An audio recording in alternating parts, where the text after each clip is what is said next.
nuestra escuela dominical de hoy, leyendo un texto de la Escritura que está en el Salmo 103. Salmo 103 que dice: bendice, oh alma mía, al Señor, bendiga todo mi ser su santo nombre. Bendice, oh alma mía, al Señor, y no olvides ninguno de sus beneficios. Oremos. Eterno Dios y Padre Celestial, ciertamente estamos aquí reunidos y podemos hacer nuestras estas palabras. Queremos bendecirte, oh Dios, queremos exaltar tu nombre, queremos glorificarte, reconociendo que tú eres un Dios bueno, maravilloso, misericordioso. Y también, Señor, cómo no olvidar todos los beneficios que tú nos has dado en Cristo Jesús, porque en Él toda bendición espiritual se encuentra. Así que queremos una vez más reconocer cuán grande eres, reconocer cuán bondadoso eres, reconocer cuán amoroso eres. Y hoy, Señor, queremos también tu bendición sobre este tiempo de estudios, de reflexión, para que tú sigas, Señor, mostrándonos cómo ha sido tu mover en la historia de la Iglesia, cómo tú has preservado a tu pueblo, cómo en los altos y bajos de la Iglesia tú siempre estás coronado Rey. Así que pedimos una vez más tu bendición y lo hacemos en el nombre de Jesús. Amén. Amén. Muy bien. La semana pasada nosotros estuvimos hablando acerca de la Iglesia Presbiteriana en los Estados Unidos en el siglo XX.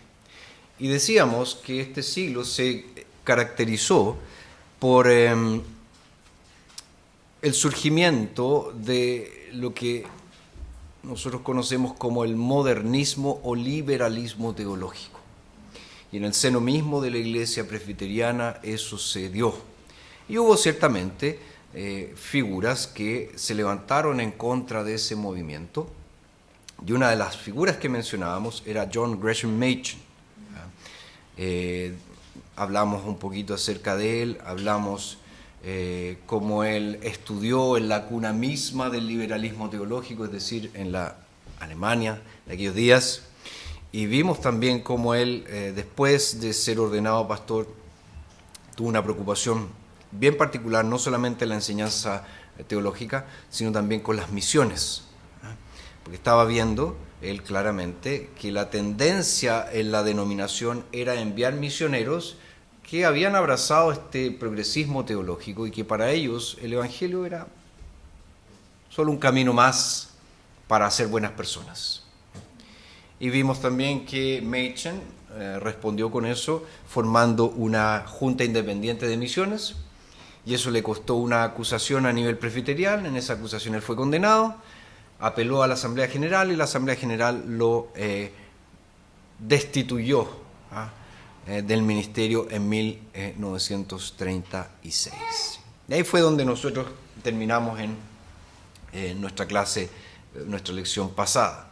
Ahora, la expulsión de Machen no sorprendió a nadie, ¿ya? Y menos sorprendió al mismo Machen.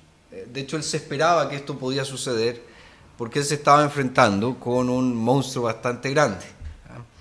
El monstruo del liberalismo teológico que, como dijimos, tuvo una estrategia bastante particular que fue tomar aquellos puestos de influencia dentro de la denominación.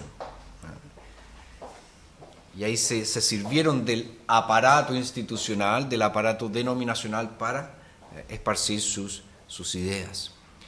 Una vez que Machen fue expulsado, él y un grupo más formaron lo que se conoció como la Unión Presbiteriana del Pacto Constitucional. Y esta unión sirvió de base para fundar una nueva denominación. Y fue así como en junio de 1936 estas reuniones de la famosa Unión de Pacto llegaron a convertirse en la primera Asamblea General de la Iglesia Presbiteriana de América. Y claramente en esta constitución de esta nueva denominación se estableció en un acta de adopción, ¿verdad? Un acuerdo a nivel denominacional, donde se declaró allí que la PCUSA, la Iglesia Presbiteriana de los Estados Unidos, había desaparecido.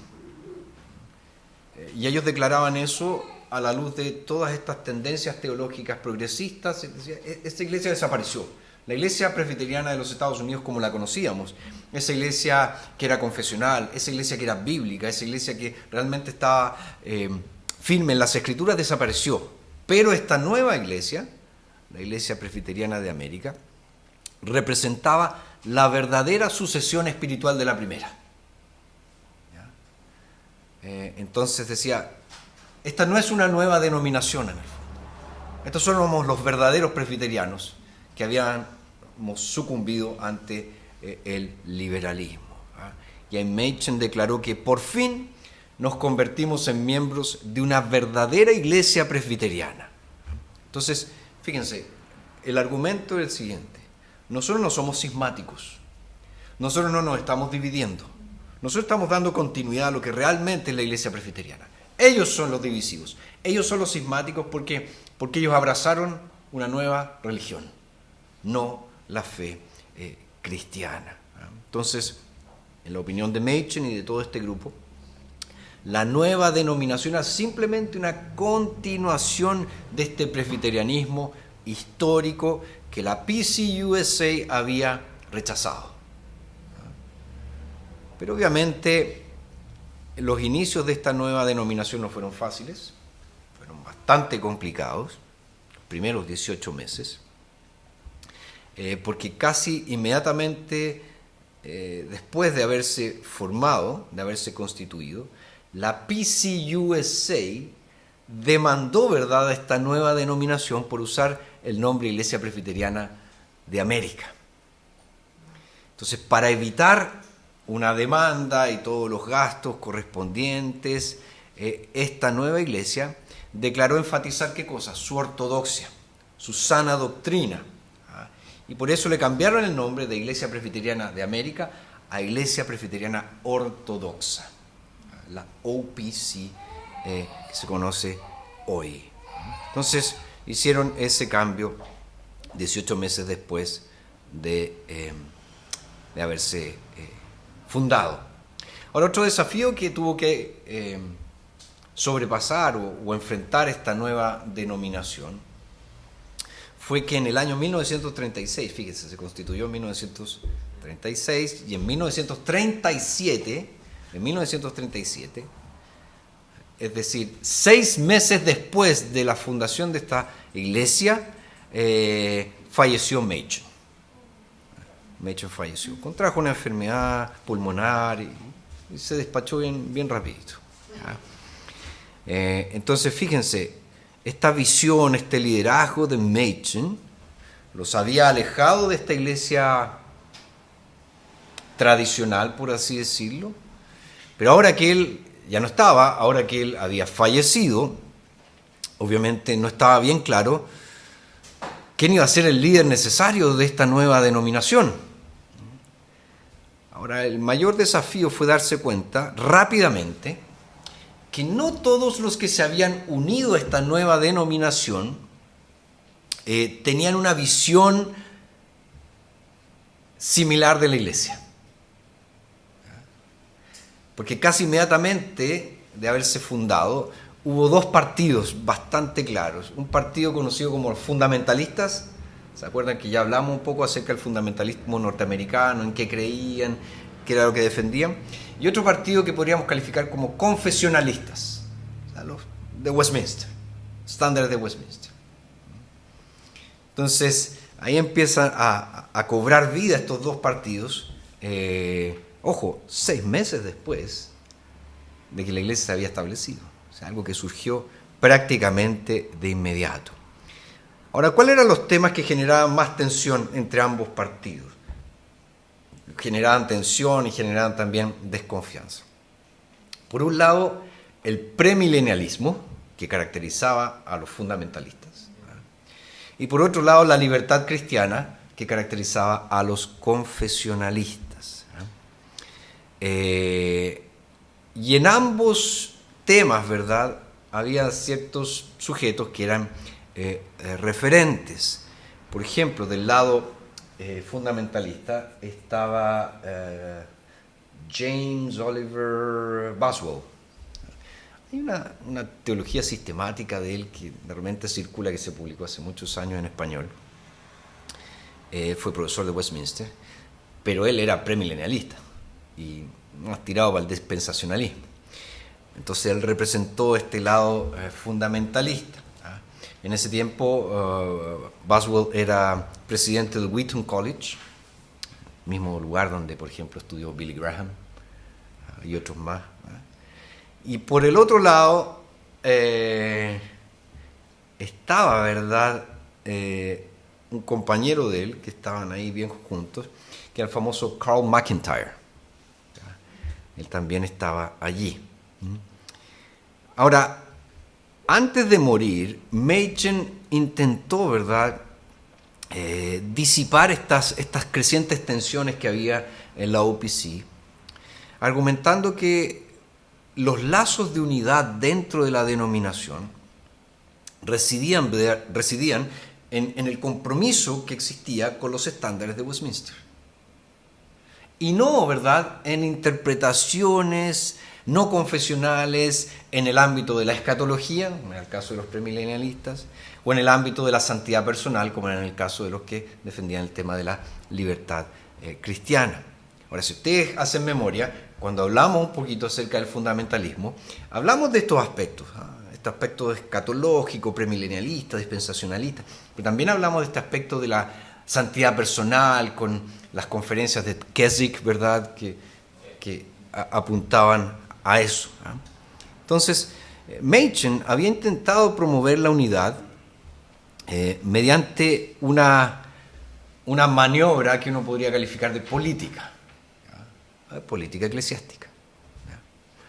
¿Qué hizo él? Él logró que el famoso Cornelius Van Til, que es profesor del seminario Westminster y que era miembro de este partido confesionalista, nominara, ¿verdad?, a Boswell como moderador de la asamblea. Los norteamericanos funcionan de una forma diferente a cómo funcionamos nosotros en ese sentido. Para ellos, el moderador solo cumple una función mientras la asamblea se está realizando. No existe cosa tal como un moderador que dure un año en el cargo. O el que dura más es el secretario ejecutivo, o ellos le llaman el state clerk, ¿verdad?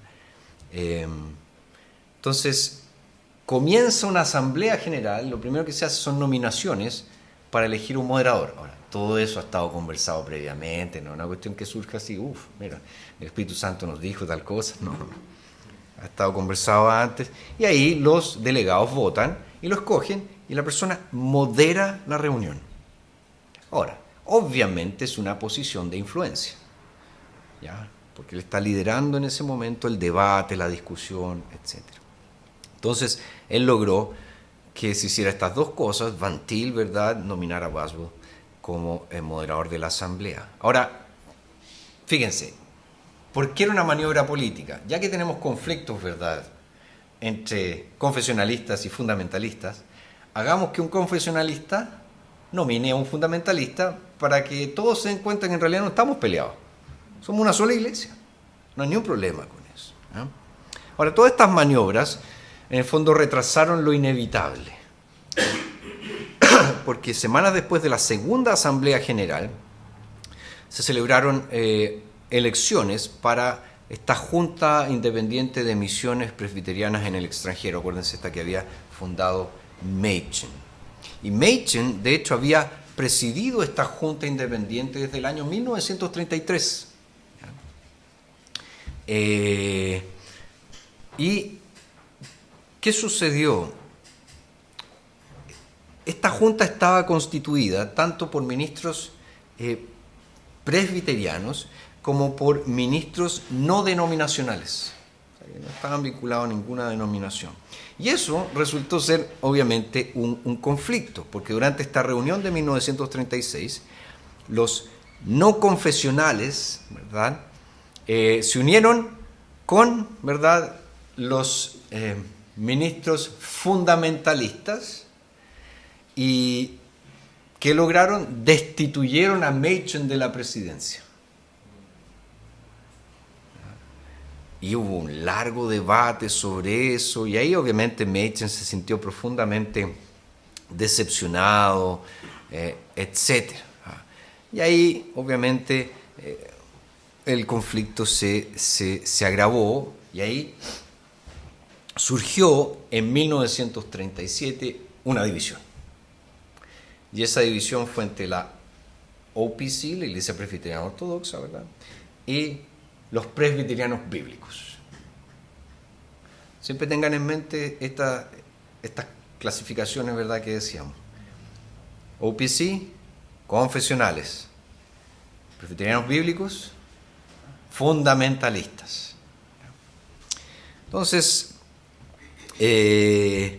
esto comenzó así y empiezan a fundamentar, ¿verdad?, las razones de la división, pero esta división en el fondo lo que generó fue que la OPC se pusiera mucho más estricta de lo que había sido en sus inicios. Porque ellos decían que los presbiterianos, ¿verdad?, sí, ciertamente creemos en lo que dice la Biblia porque la Biblia es palabra de Dios. Pero también los presbiterianos nos fundamentamos en credos históricos. Entonces, para ser presbiteriano, no solamente, decían ellos, basta con decirse presbiteriano, sino que ser presbiteriano acarrea todo este elemento de suscripción confesional a estándares, ¿verdad?, inferiores, como serían las confesiones de fe y los catecismos. Y ellos decían, ¿verdad?, que estas diferencias no podían ser consideradas insignificantes con otros grupos. Para ellos eran muy importantes. Y muchos, ¿verdad?, líderes de la OPC veían a estos dos personajes, a Boswell y a McIntyre, como representantes no del ala confesional, sino como representantes del fundamentalismo norteamericano. Es decir, estos no son parte de los presbiterianos confesionales. Estos son miembros de este fundamentalismo norteamericano con todas sus características y que están metidos en la iglesia presbiteriana, pero ellos no están de acuerdo con los documentos o con los símbolos de fe de la iglesia presbiteriana. Entonces, eso, fíjense, fue dejando cicatrices. Y esas cicatrices llevó a que muchos en la OPC enfatizaran, ¿verdad?, evitar acuerdos de cooperación con el evangelicalismo en general. ¿Ya? Acuérdense, evangelicalismo también, relaciónenlo con fundamentalismo. Entonces, no nos vamos a mezclar con ellos, no vamos a tener relaciones con ellos. ¿Por qué? Porque tenemos diferencias y para nosotros, OPC, esas diferencias son fundamentales. No las podemos pasar a llevar. No creemos que sea algo que uno pueda decir, no importa. Entonces, empezaron a enfatizar ellos un enfoque separatista, pero siempre decían, pero no aislacionista. No es que estemos ahí aislados de todo el mundo, un gueto, OPC, no, pero nos separamos de todo esto, ¿verdad?, que son evangelicales y que nosotros no tenemos comunión con ellos en estas cosas. Porque acuérdense que mucho del fundamentalismo era básicamente arminiano. Entonces para ellos eso era muy, muy importante. Y una de las tantas controversias, ¿verdad?, de estos dos partidos, confesionalistas y fundamentalistas, se centró en Gordon Clark. Gordon Clark era un presbítero, un anciano gobernante de la OPC. Había sido profesor de filosofía en el Wheaton College. Y, ¿verdad?, Clark, usando la filosofía, propuso de que él había finalmente descubierto cómo poder relacionar la soberanía de Dios con la responsabilidad humana. Algo que la Iglesia, toda su historia, ha dicho, no sabemos dónde se unen, pero sabemos que están unidos en alguna parte.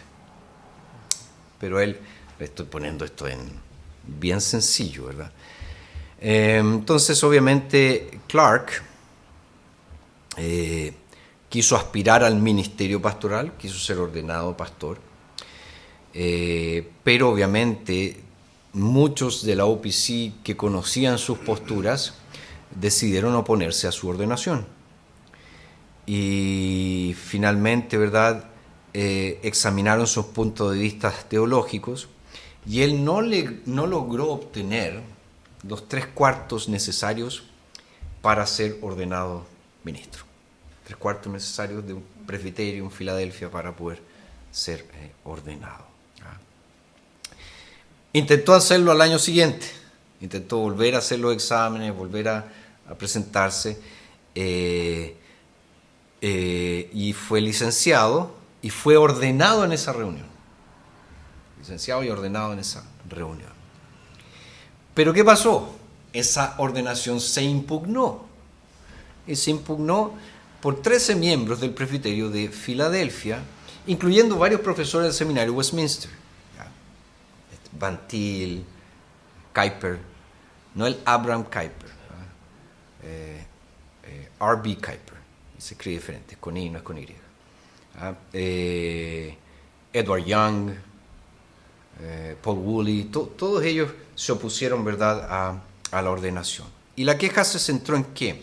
Se centró en primer lugar en la irregularidad de la reunión de presbiterio que había licenciado y ordenado a Clark, pero también en las opiniones que Clark tenía acerca del conocimiento que los seres humanos tienen respecto de Dios, particularmente este asunto de la soberanía de Dios y la responsabilidad humana. Entonces, ahí se discutió mucho, porque en el fondo la postura de Clark, y con esto me gustaría que se quedaran respecto a él, es que él suprimió la división que existe entre el Creador y la criatura. Hay un abismo entre el Creador y la criatura. Dios es el Creador, nosotros somos sus criaturas. La criatura no puede comprender completamente al Creador. Y la lógica filosófica de Clark no hacía esas distinciones. Apuntaba que sí, efectivamente podíamos llegar a comprender bien al Creador. Eso en términos bien sencillos. Ahora, obviamente muchos se levantaron a favor de Clark diciendo, oye, denegarle la ordenación a Clark va a dañar irreparablemente a la iglesia, va a dañar de una manera muy terrible la forma en cómo la iglesia se aproxima a los incrédulos, etcétera, etcétera. Entonces, finalmente se formó un comité, hubo defensas, acusaciones, etcétera, y el Tribunal Superior finalmente decidió que la ordenación de Clark efectivamente había sido irregular, entonces que no procedía, porque él había sido licenciado y ordenado en la misma reunión, cosa que el libro de orden no permitía. Y eso tuvo obviamente ciertas consecuencias. La primera es que la Asamblea General no revocó la ordenación de Clark. ¿Qué hizo? Designó, ¿verdad?, un comité para investigar todas las cuestiones planteadas por él. Y de hecho, unos años después, este comité exoneró a Clark de todas estas opiniones que él defendía.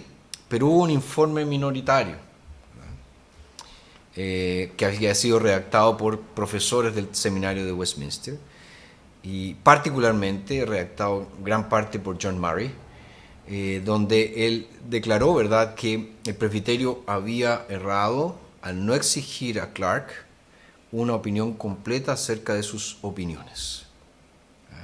Porque para Murray esta controversia no tenía que ver, ¿verdad?, con algo periférico, sino que tenía que ver con lo que ya les he mencionado, la naturaleza misma de Dios y cómo los seres humanos se relacionan con Él. ¿Qué hizo la Asamblea General?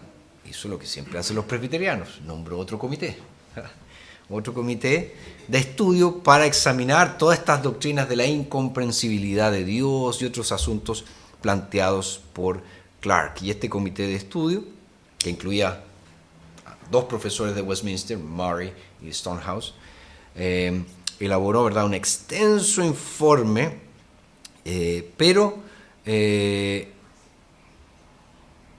no se pudo presentar ese informe en la siguiente Asamblea General, porque ahí habían unos temas políticos de por medio que no vamos a entrar, pero en el fondo finalmente Clark se retiró de la denominación. Él se retiró de la denominación, ¿no? Porque él había obtenido un puesto como profesor de filosofía en una universidad y finalmente él dejó la OPC. ¿Ah? Pero ¿por qué les cuento esta historia? Porque toda esta controversia con Clark, en el fondo, deja bien claro o confirma, ¿verdad?, la visión de la OPC de no involucrarse con el evangelicalismo, de mantener una línea bien firme, bien precisa, bien confesional allí. ¿Eh? De hecho, en 1943 la OPC fue invitada a unirse a la Asociación Nacional de Evangélicos, una asociación ahí norteamericana. Pero ellos rechazaron la invitación porque veían, ¿verdad?, que esta asociación incluía metodistas, bautistas, presbiterianos, pentecostales y otros más. Entonces, que nosotros no tenemos comunión con ellos. No tenemos comunión alguna con ellos. De hecho, muchos líderes de la OPC, ellos afirmaban que una representación tan amplia, o sea, con diversas denominaciones, nunca iba a poder dar un testimonio eficaz contra la desviación teológica, porque dentro de este grupo había diversas opiniones. Entonces, ¿cómo vamos a enfrentar un tema teológico X, que para nosotros representa una desviación, cuando dentro de este grupo hay personas que creen eso? Y uno lo piensa y tiene sentido. Tiene todo sentido. Entonces se mantuvo, ¿verdad?, la OPC muy lejos de estas otras relaciones, y así entonces continuó su existencia. Podríamos decir incluso hasta el día de hoy. La OPC es una iglesia pequeña en Estados Unidos. Ciertamente es bastante influyente por el Seminario de Westminster. El Seminario Teológico de Westminster en Filadelfia, no en California, Filadelfia, porque hay otro que se llama Westminster, pero es California. El de Filadelfia es un centro de educación teológica de excelencia, muy bueno, muy confesional, muy firme. De hecho, muchas iglesias de la PCA, que sería la IPA en Estados Unidos, envían a sus candidatos a estudiar ahí a Westminster. No todos, pero algunos van para allá. Entonces se produjo eso. Ahora, no solamente salió este grupo de los presbiterianos bíblicos de la OPC, pero estos que salieron formaron el Sínodo Presbiteriano Bíblico. En el fondo era una nueva denominación. Y fíjense, deseaban, ¿verdad?, este grupo formar un testimonio, según ellos, más acorde con las actitudes históricas de la Iglesia Presbiteriana en Estados Unidos. Entonces, quizás la mayor diferencia confesional entre estos presbiterianos bíblicos y los de la OPC era lo que ya les mencioné, la disposición de los primeros a abrazar el premilenialismo. ¿Bajo qué tema? Bajo el tema de la libertad escatológica. Ya que en escatología, decían ellos, la cosa nunca es tan clara. Cualquiera que quiera abrazar el premilenialismo histórico está aquí bienvenido. Y otro tema importante para los presbiterianos bíblicos era el asunto de la abstinencia del alcohol. Porque ellos consideraban que eso era la prueba de una vida santa. ¿Ya? Entonces, a lo mejor algunos acá se van a sentir representados, ¿viste? Yo sabía que no había que tomar nada. ¿Ya? Y otros van a pensar, chuta, acá parece que la estoy embarrando. ¿Ya? Para que vean que estos son temas que han estado dando vueltas hace mucho tiempo. Para los que defendían la abstinencia total, esa era una manera de separarse de todo lo que era mundano. Para ellos cualquier consumo de alcohol era mundano. ¿Ya? Entonces, en la primera reunión del Sínodo Presbiteriano Bíblico en 1938, la Iglesia de hecho adoptó, ¿verdad?, esta postura de seguir el camino de la abstinencia total. Entonces, si hay una manera de describir a estos presbiterianos bíblicos, es que ellos decían ser calvinistas, fundamentalistas, premileniales y evangelizadores. Esos eran ellos. Y para promover, ¿verdad?, su testimonio, ellos también crearon una junta independiente de misiones presbiterianas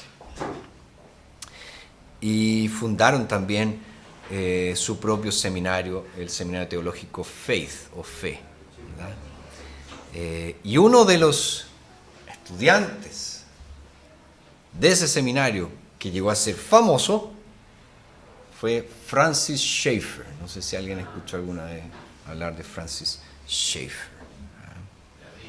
De hecho, Schaeffer ya en 1940 era considerado el protegido de McIntyre. Y Schaeffer fue el que, ¿verdad?,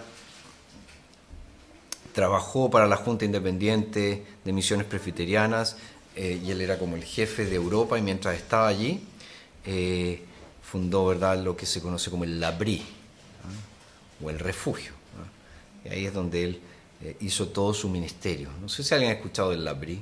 ¿Sí? ¿Alguno? Sí. Un par nomás. Bueno, el L'Abri, en el fondo, ¿qué hacía Schaeffer? Él tenía una especie de casa en los Alpes, Suiza, donde él recibía, principalmente eran jóvenes estudiantes universitarios que tenían sus dudas con la fe. Entonces iban y se quedaban, no sé, una semana allí en una especie de retiro. Y él predicaba, les enseñaba, filosofaban harto. Y muchos de ellos se convirtieron y fueron, volvieron, ¿verdad?, respectivamente a sus países e hicieron ministerios importantes allí. Fue un ministerio muy dinámico. Se enfocaba en un inicio solo para los jóvenes europeos, ¿verdad? Y después se abrió. Y hoy en día existe, la abrí en varias partes. En Brasil, creo que hay uno aquí en Chile que está empezando a surgir, que le ponen los amigos del L'Abri. Todavía no son L'Abri mismos, son amigos nomás. Están llegando cerca a ser amigos.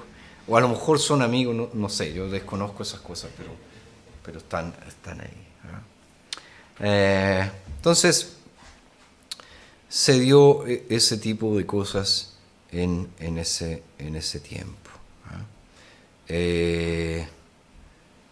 Bueno, hay más que se podría decir, pero vamos a pasar aquí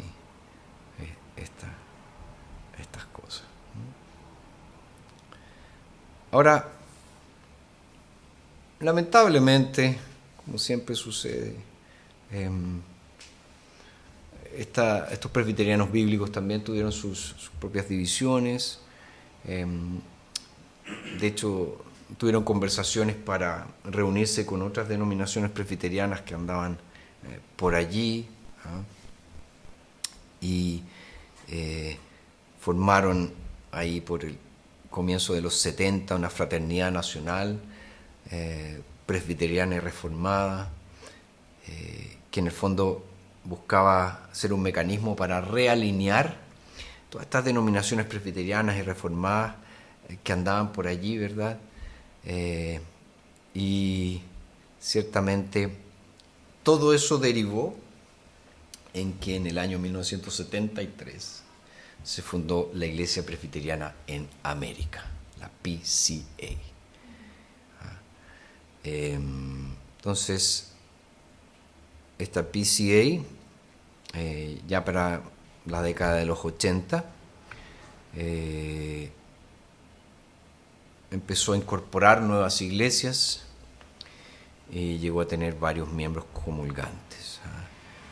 Y allí entonces, finalmente, uno puede decir, se cumple, en cierto sentido, este sueño de Machen, el sueño de tener una iglesia presbiteriana conservadora, verdaderamente nacional, porque acuérdense que la OPC quedó muy pequeñita, una iglesia comprometida con las Escrituras, una iglesia comprometida con la fe reformada.